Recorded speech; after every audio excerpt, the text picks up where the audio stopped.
Bjørn Bunas søn, Ketil Fladnæse, var en mægtig og stor herse i Norge. Han boede i Romsdalen, som ligger mellem Sønmøre og Nordmøre. Med sin kone Yngvild, en datter af en anselig mand, Ketil Væder, havde han 5 børn.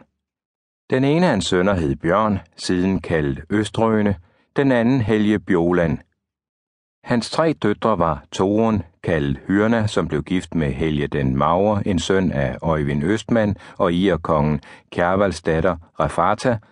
Un, kaldet den Dybsindige, der blev gift med Olav den Hvide, en søn af Ingjald, der igen var en søn af Frode den Frækne, som sværtlingerne dræbte.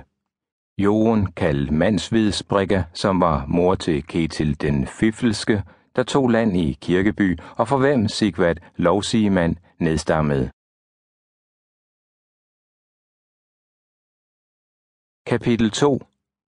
Ketil og hans sønner beslutter at forlade Norge. Ketil var allerede en aldrende mand, da kong Harald Hårfager begyndte at udvide sin magt så meget, at ingen fylkeskonge eller anden stormand kunne blive til noget, fordi han alene ville råde for deres magt og myndighed.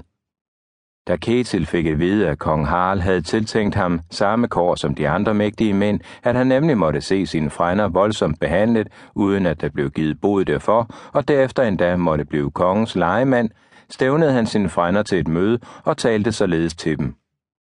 Vitterligt er det, og hvorledes det er gået ved alle lejligheder, hvor vi har haft noget at gøre med kong Harald.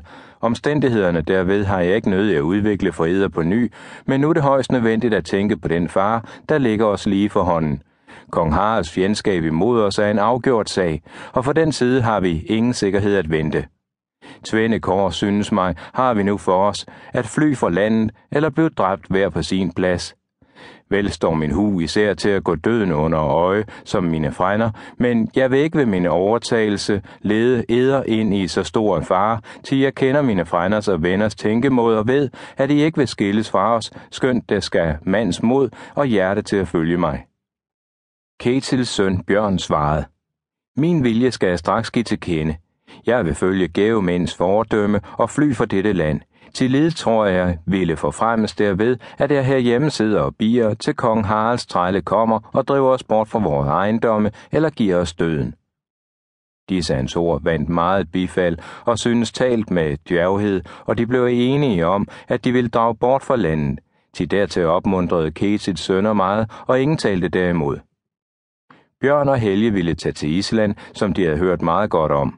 Der sagde de, var landet godt, og man behøvede ikke at købe land for penge. Der drev mange hvaler til kysten, der var laksefangst, og anden fiskeri kunne drives hele året om.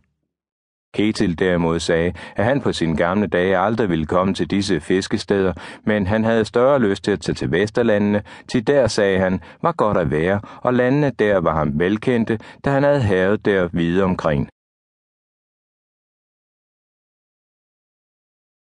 Kapitel 3. Ketils sønner drager til Island. Derefter holdt Ketil et herligt gilde og giftede sin datter, Torun Hyrna, med Helge den Magre. Og så gjorde han sig rede til at drage til Vesterlandene i følge med sin datter Un og mange andre af sine frænder. Hans sønner og deres små, Helge den Magre, sejlede samme sommer til Island.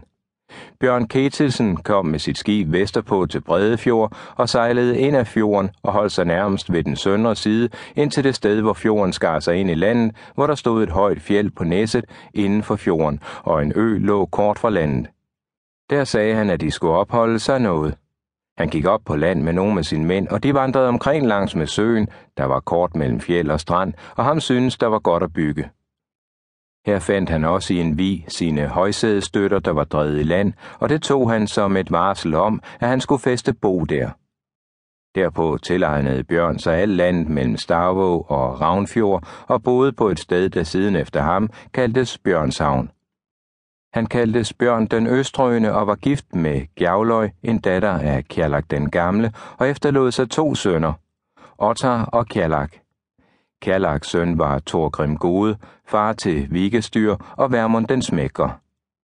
Helge Bjoland kom med sit skib sønderpå og tilegnede sig hele Kjerlernes mellem Kollafjord og Valfjord og boede på Esjubjerg til sin alderdom. Helge den Magre kom med sit skib nordpå og tilegnede sig hele Øfjord mellem Siglunes og Regnines og boede på Kristnes. For ham og hans kone Tore